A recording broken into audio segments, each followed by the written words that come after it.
All right, let's take a look at EOS, guys. Hi, how's everybody doing today? Hope you guys have had a fantastic and cautious day trading, especially. It's now April the 22nd. It's about 2:30 p.m. Central Standard Time here, and we're going to talk about EOS today. So before we get started, I want to talk about CoinMarketCap, of course, as always. And if you guys actually find the time, you guys are welcome to head over to my Steemit post, where the link is below, and you guys are welcome to just upvote the content. And it's just your small way of showing appreciation, just so we can mutually respect each other. And you guys can upvote the content there on Steemit, and I think I get something like $3-4 a post. It's really nothing substantial at all. Sometimes when a big whale upvotes my posts, I actually get about $10. But for the 2 hours that I put in there, it's definitely worth the $3 that I put in. Once in a while, it is. So just a small way of showing that you guys appreciate my work here. So let's go to CoinMarketCap and take a look at where this guy is actually trending so far. So what we see is that Bitcoin is, of course, still number one. We're actually almost at $400 billion, which is a very substantial number, in my opinion, right now. We see EOS actually overtaking Litecoin right now. It's actually number five, which is a very substantial place to be. We see coins like Bitcoin Cash, sorry, I meant Bitcoin Trash, and also EOS doing incredibly well. IOTA, Monero, Dash doing incredibly well as well. And some coins are actually in the green right now for the day. EOS, let's take a look at the 24-hour trending volume just to see how it actually is. What we see for the past few days in a row, it was trending well below the $1 billion mark. But today we're actually seeing it, and the past 2 days in general, we're seeing it trend well above the $1 billion mark, which goes to show that the market was very interested in perhaps taking profit or even sustaining it at a particular price. So now we're going to go over some indicators. But first of all, we have to make note that today we're trending a little bit almost near the under the $1 billion mark. So it may goes to show, that was actually horrible English. It may start to show that the market is very interested in taking profit soon, or a correction could very much so happen. So this is a very good place for myself to consider entering a short position. So before we get started, I would like to review Elliot Wave on a very small detail here. You guys are welcome to review Elliot Wave further as well, but just for the people that are unfamiliar with this right now, what we normally like to look for is a 5-wave run-up like that, where we take the Fibonacci retracement, or sorry, Fibonacci extension of the first wave right there, okay, where we say to ourselves usually, hey, okay, if the first wave actually hit the 161.8 mark, then if the third wave hit the 168.1 mark, sorry, 161.8 mark, then the fifth wave actually has a chance to hit the 261.8. But if it's the other way around, where the third wave only hits about the 100 extension, then we'll just simply say that the next few waves, or the wave 5 there, can actually hit the 161.8. So once again, if the third wave hits the 100 extension, then we say that the fifth wave can hit the 161.8. Or if the third wave hits the 161.8 mark, then the fifth wave has a chance to hit the 261.8 mark right there. And we also say that the wave 4 territory, always right here, has a very strong chance to act as a major resistance. Usually the resistance where this ABC will end up forming, okay, is something like that. Is something just like that, okay? Right?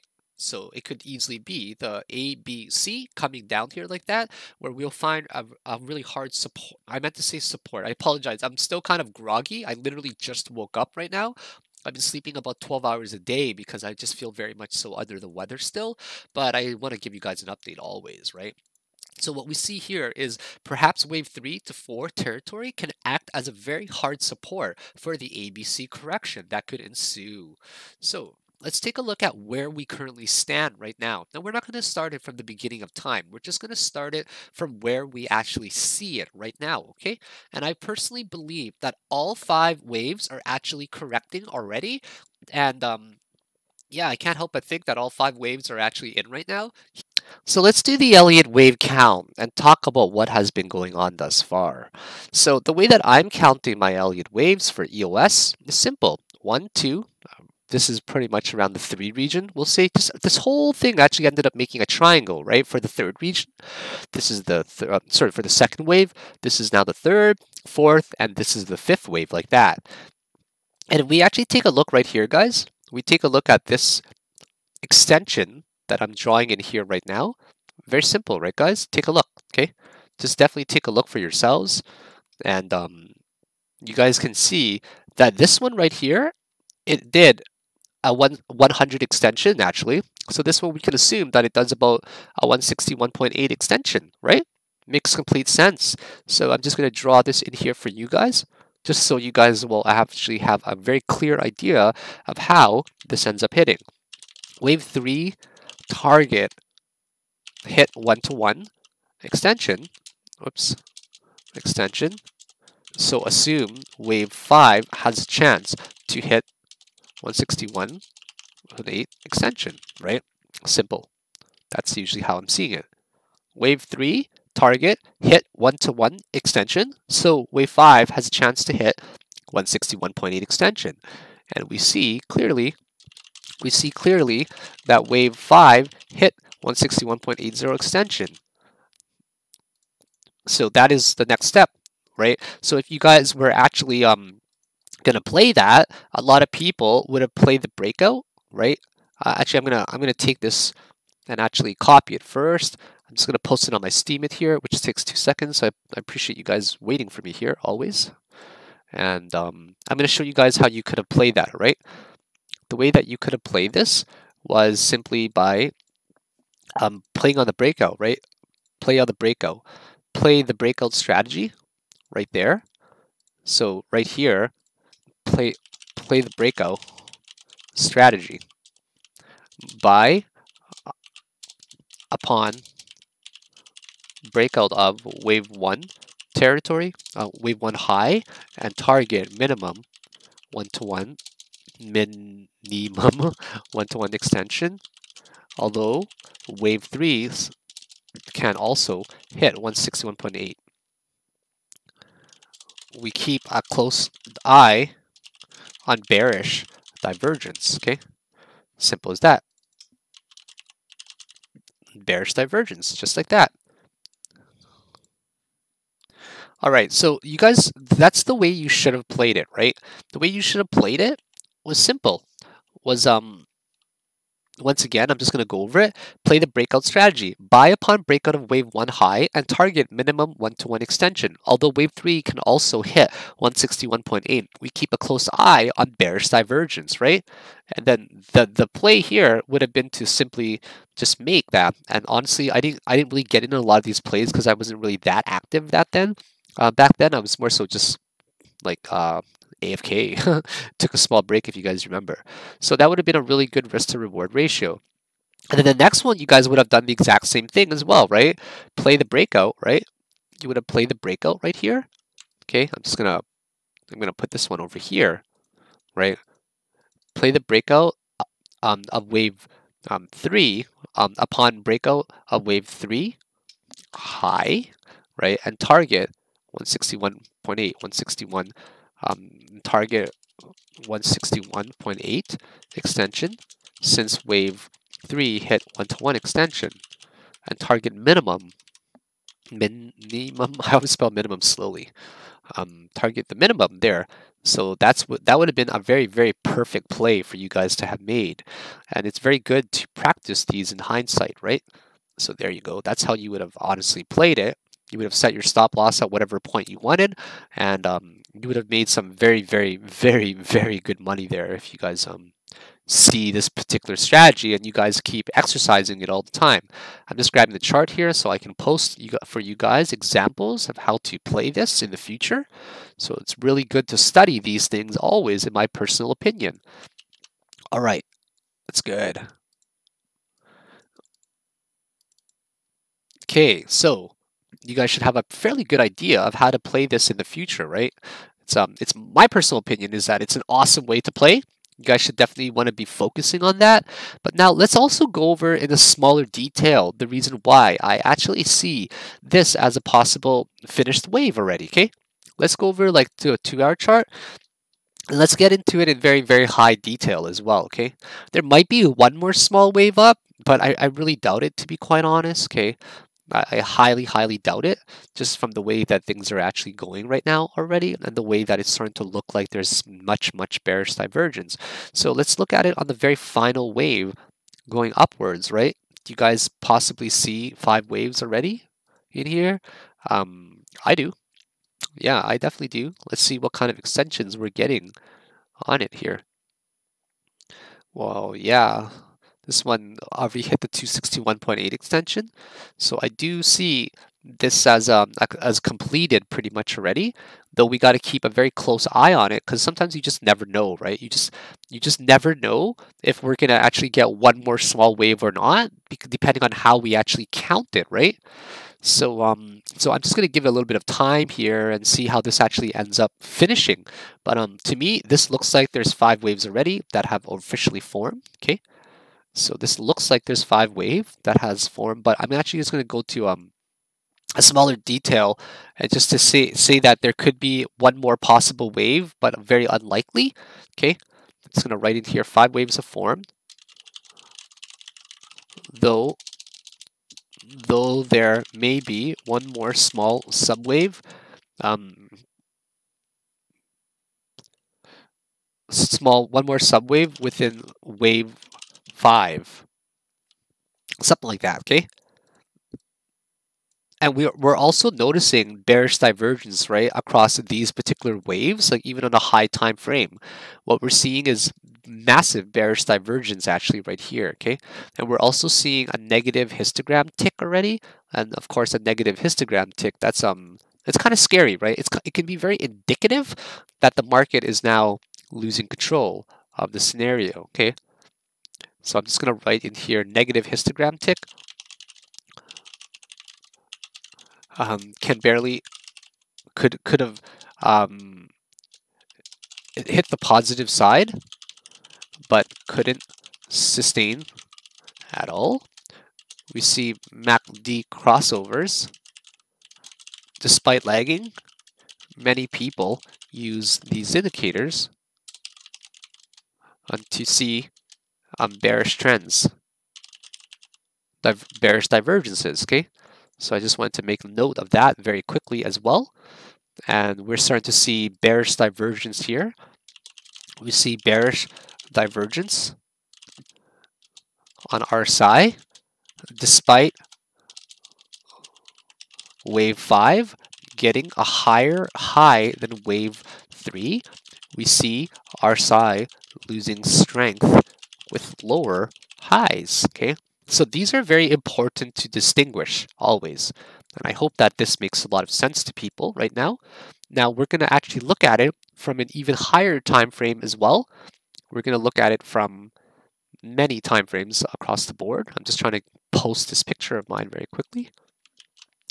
And now we're going to go to, let's say, a 4-hour chart, okay? Let's say we went to a 4-hour chart and we compare these particular waves right here. We're going to compare waves 3 and 5 mainly, okay? 3 and 5, just like that up there. What we're seeing is also bearish divergence, right? If you guys take a look at this right there, getting a series of a lower high, right? Right here. Despite wave 5 getting higher than wave 3, we see RSI losing strength as well, right there. So it looks like it definitely wants to negatively tick soon to the histogram, right? MACD crossover soon. Negative tick on 4-hour chart forming in 5 minutes.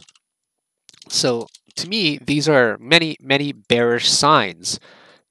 So I'm just going to post this as well. All right, so this should make sense, right? We're also seeing 5 subwaves that have even subdivided here. So what is the play right now? Well, the play would be if there was one more small subwave, right? It'd be kind of. I think I think my folks are here. You guys hear Luna going crazy right now? Yeah, they've been kind of stopping by in and out all day. So I apologize if you guys hear any sound in the background, all right? So what is my play? Okay. Well, my play is very clear right now. My play is if I were to take my Fibonacci extension right here. Just going something like that. Okay, I'm back. Sorry about that. I have folks over right now for supper later tonight, so I can't be too long in this video. Yeah, let's keep going with what we've been talking about. I just want to catch myself up with the charts because I've been gone for about 5-10 minutes. I don't remember exactly where I left off here. Okay, so I was on the 4-hour window right here, where we were talking about how MACD crossover very soon. Is that happening? Right? So we have to make sure that we're very mindful of this right now. Though I have to emphasize one more time that we actually might get one more small wave up, one more tiny wave up. Like if we get one more possible wave up, we could be looking at let's just get some extensions up here just to see where it can possibly land, right? We see this one hit a 1-to-1 extension. So I'm going to give you guys a bullish scenario as well, okay? The bullish scenario is that we hit one more possible wave upwards, and this will be validated upon a breakout of the previous high. Okay, the previous high was where was it? 1188. Okay, yeah, 1188, just around there. A breakout. So one more wave is possible. A breakout above 1188 could rally to about the 12, we'll say the 12.40, I'll say to be conservative, $12 to 12.50 range, okay? So that's very important to understand. So please make sure that you guys are very much so understanding that yes, while it is possible to get one more rally, that it's highly unlikely, but if we do get a breakout above this key range, this is the bullish scenario that I would like to write in here for you guys, okay? That bullish scenario.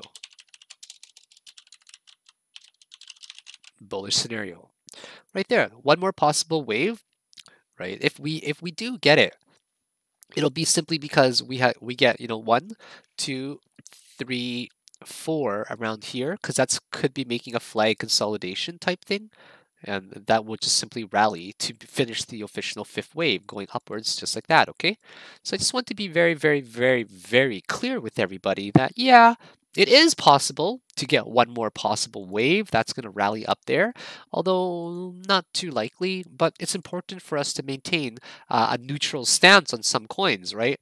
A neutral stance, because we see that it's not fair, guys, to always adopt a bearish scenario, right? So we have to make sure that we understand that two possible cases could always happen, because if you always lean towards one particular side, then unfortunately you could be very wrong a lot of the times.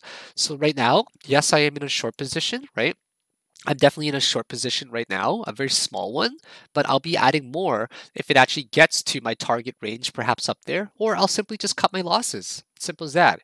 I'll cut my losses very, very, very early, and we'll end up going from there. So there you guys have it. These are my quick thoughts on EOS. If you guys love the content, I'd always appreciate an upvote on Steam there. So other than that, have yourselves a great day, and thank you for watching my videos, guys. I'll update you with EOS sometime down the road. Oh, you know what? We didn't even go for target correction ranges. Yeah, we didn't even go for target correction ranges, right? So let's just say that this was actually over. Okay, if this was actually over,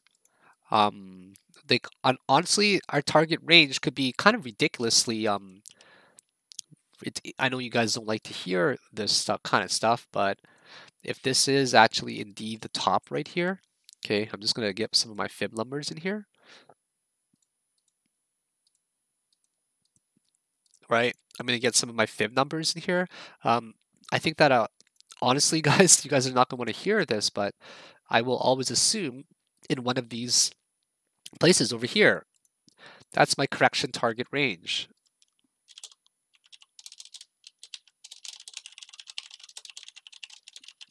I'll be able to provide you guys with much more detail, more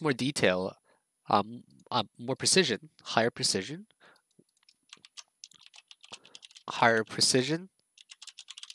If this is indeed the top, the correction range is pretty substantial right now. Okay, it's between about $10, we'll say $10 and $7.75. So we'll say that is indeed the top. We can assume a correction range to between wave 3 to 4 territory, which is between $10 and $7.75. Higher precision and accuracy will be provided